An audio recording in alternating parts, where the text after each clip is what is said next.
Салам достор, бул видео сабакта биз төмөнкүдөй таблицаны мүмкүн болушунча кыска убакытта жана ошондой эле оңой туура жолдор менен түзүүнү үйрөнөбүз.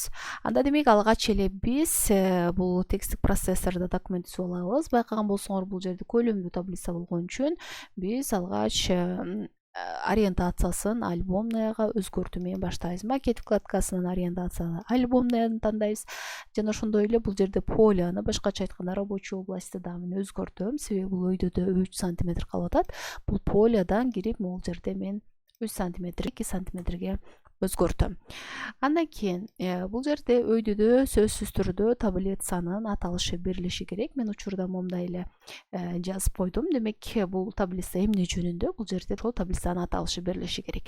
Мен могул текст эле аталышын гана бияка көчүрүп алдым. Демек аталышын форматтап коелу.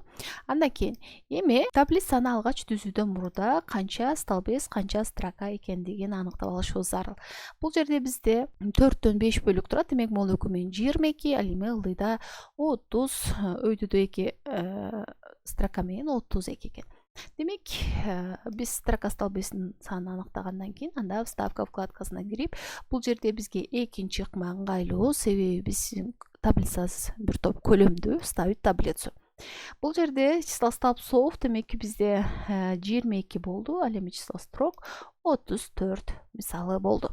Андан кийин автоподборшение столбцов, бул жерде авто деп турат. Мен ушунун маанини өзгөртөм, себеби мен таблицам көлөмдүү болгон үчүн бул жерде шириналары дагы бул жерде байкаган болсоңор ар түрдүү болгон үчүн бул жердеги маанини өзгөртөм. 0,8 сантиметрге өзгөртүп окей деп басам.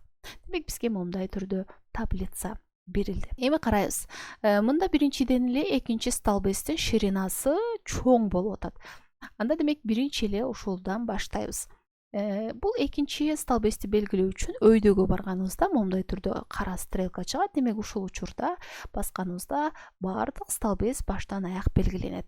Андан кийин макет вкладкасына келип, бул жерде бул маани столбецтин ширинасын аныктайт, ал эми бул маани строканын бийиктигин, высотасын аныктап берет. Демек бизге бул жерде ширинасы примерно бир 8 сантиметр болсун. Мындай түрдө 8 сантиметр болсун. Демек биздин таблицага эми окшоп баратат. Эми биринчи столбецтин ширинасында бир аз чоңойтолу, себеби бул жерде 0,8 болуп турат. Мисалы 1 сантиметр деп берели. Бул жерде нумерация баткыдай болсун. Андан кийин эми карайбыз. Бул жерде таблицанын могул оң тарабында бир аз аралык калды. Демек биз могул сырткы границаны момундай түрдө жылдырабыз. Жана ошондой эле бул жерде байкаган болсоңор биринчи, экинчиден башка калган баардык столбецтин ширинасы бирдей. Демек калган столбецтердин баарын белгилеп алабыз. Момундай түрдө өйдөгө чыкканыбызга кара стрелка пайда болот. Ошол учурда баарын белгилеп алабыз баштан аяк. Андан кийин демек бизде могул жерде бир команда бар макет вкладкасында. Бул жерде выравняй ширину столбцов. Баардык столбецтердин ширинасын бирдей ширинага келтирет. Басканыбызда момундай түрдө алабыз. Эми мында дагы бир нерсе айтып коюучу нерсе, бул конструктор таблица жана макет. Бул таблица түзүлгөн учурда бул жерде 2 жаңы вкладка ачылат, контексттик конструктор таблица жана макет. Бул таблицага өзгөртүү киргизгенибизде негизинен ушу 2 вкладка менен иштейбиз. Демек биздин таблицабыздын сырткы көрүнүшү окшоду.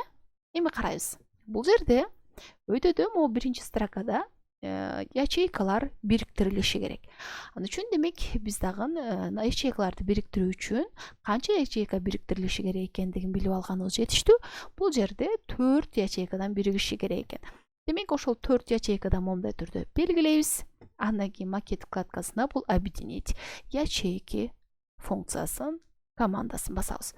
Демек момундай түрдө белгиленет. Эми карагыла, бул жерде белгиленбеген учурда байкаган болсоңор объединить ячейки командасы неактивный болуп турат. Эми качан гана белгиленген учурда бул жерде объединить ячейки функциясы жанып атат. Мындай түрдө белгилейбиз. Мындай түрдө баарын бириктирип чыгабыз. Андан кийин бул жерде байкаган болсоңор демек могул жерде 2 ячейка дагы бириктирилди. биринчи, экинчи строкадагы ячейка бириктирилди. Демек биз дагы ошондой эле түрдө могул жерди белгилеп эми ол жерди дагы белгилеп объединить ячейка функциясын басабыз. Эми карайбыз. Бул жерде экинчи строкада бул жерде мисалы тексттин багыты вертикалдык түрдө болуп турат. Демек биз ушул бардык жалпы эле ушул строканы белгилеп алабыз алгач. Демек ол баарын белгилеп алып туруп эле бул макет вкладкасында направление текста командасын басабыз. Басканыбызда бул жерде сол тарапты карап калып атат. Демек бул образецтен көрсөк болот үлгүдөн. Дагы бир жолу баскан учурда бизге керектүү болгон багытты алсак болот. Демек момундай түрдө алдык. Эми мисалы бул жерге текст киргизгенибизде андан кийин мында тексттерди ошо ячейкалардын ортосунан вертикалдык түрдө дагы горизонталдык түрдө дагы ортосунан түздөбүз керек.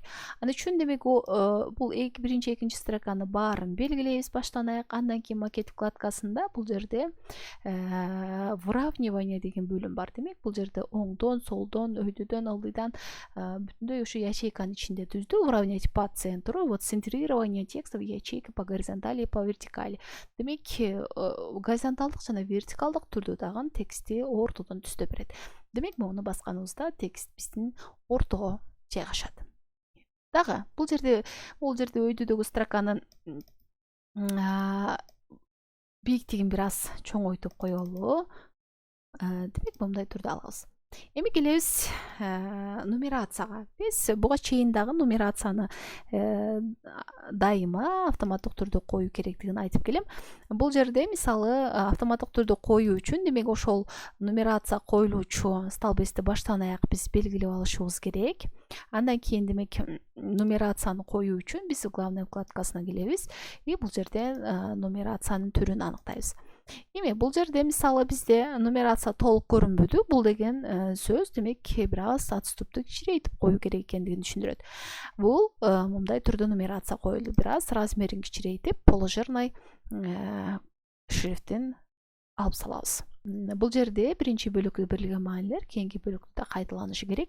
Демек аны үчүн бул 4 маани тең белгилеп алам. Андан кийин бул Ctrl+C клавишасы аркылуу копировать этип, калган ячейкалардын баарын белгилеп, Ctrl+V клавишасы аркылуу коюп коем. Баарына окшош маанилер мындай түрдө толтурулат.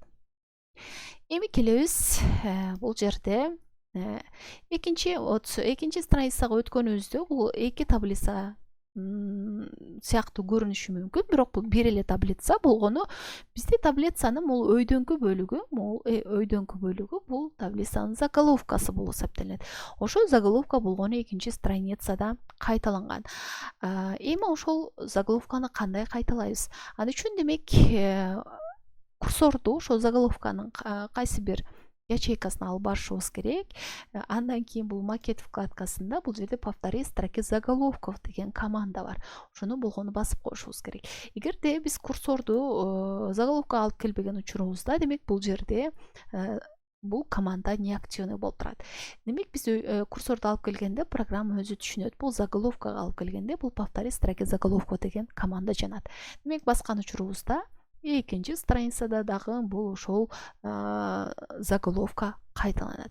Бул аябай ыңгайлуу. Эгерде көлөмдүү бир таблица менен иштеген учуруңарда ылдыйдан кайсы маани, кайсы бир параметрге же болбосо касиетке туура келет, аныктоо кыйын.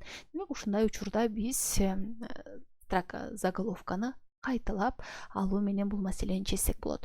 Эми келебиз форматтоого. Бул жерде ячейкаларга түс берүү боюнча же болбосо строкаларга түс берүү боюнча бул конструктор таблиц вкладкасы аркылуу жүргүзүлөт. Кандайдыр бир ячейкага түс берүүдө, демек ошол ячейкага болгону курсорду алып келүү жетиштүү. Андан кийин конструктор таблицада заливкадан бул жерден маанилерди берсек болот.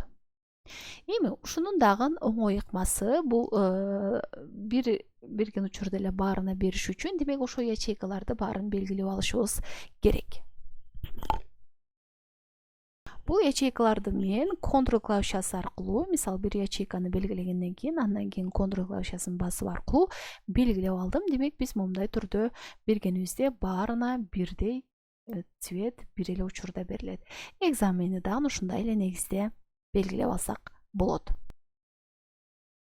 Эми строкаларга түс берүүдө болгону ошол строканы белгилөөбүз керек. Андан кийин каалаган түстү берсек болот. Эми форматтоо кайсы учурда колдонулат? Эгерде ушул таблицанын ичинде кандайдыр бир строкада же кайсы бир ячейкада маанилүү маанилер болгон учурда ошол маанини башка маанилерден ажыратып көрсөтүү үчүн форматтоо негизинен бул керектүү жерге көңүлдү бурдуруу үчүн, маанилүү жерге көңүлдү бурдуруу үчүн колдонулат. Таблицага бир эле ячейкаларга же строкаларга түс берүү аркылуу форматтоо жүргүзүлбөйт. Андан сырткары бул жерде границаларга стиль берүү аркылуу жана ошондой эле границаларга түс берүү аркылуу дагы жүргүзсөк болот. Муну кийинки башка бир сабакта таблицаны форматтоо темасына байланыштуу көрсөтүп берем. Демек, ушул таблицаны түзүүдөгү колдонулган ыкмалар аркылуу силер каалагандай татаалдыктагы таблицаны түзсөңөр болот. Болгону бул жерде билишиңер керек болгон, өйдөдө дагы айттым, дагы бир жолу кайталайм. Кайсы бир таблицаны түзгөнүңөрдө бул жерде эки жаңы контексттик вкладка ачылат: конструктор таблиц жана макет. Бардык ушул таблицаны өзгөртүүгө тиешелүү болгон бардык командалар ушул эки вкладкага киргизилип коюлган. Болгону бул жерде пайдалануу керек. Жана ошондой эле ошол командалар аркылуу таблицага өзгөртүү киргизип же болбосо түзсөк, бул таблицабыз биздин туура түзүлгөн болуп эсептелет. Жана ошондой эле кийин кандайдыр бир ушул таблицаны өзгөртүүлөр жүргүзгөндө дагы эч кандай көйгөй жаратпайт. Бул видео сабак силер үчүн пайдалуу жана ошондой эле түшүнүктүү болду деген ишеничтемин. Эгерде ушул үйрөнгөн билимиңер бышыкталсын десеңер, силер дагы каалагандай татаалдыктагы таблицаны алып, ушундай түрдө бул жерде берилген командалардын негизинде өзгөртүп түзүп көрсөңөр болот. Каналга катталууну да унутпайбыз. Кийинки сабактардан жолугушканча.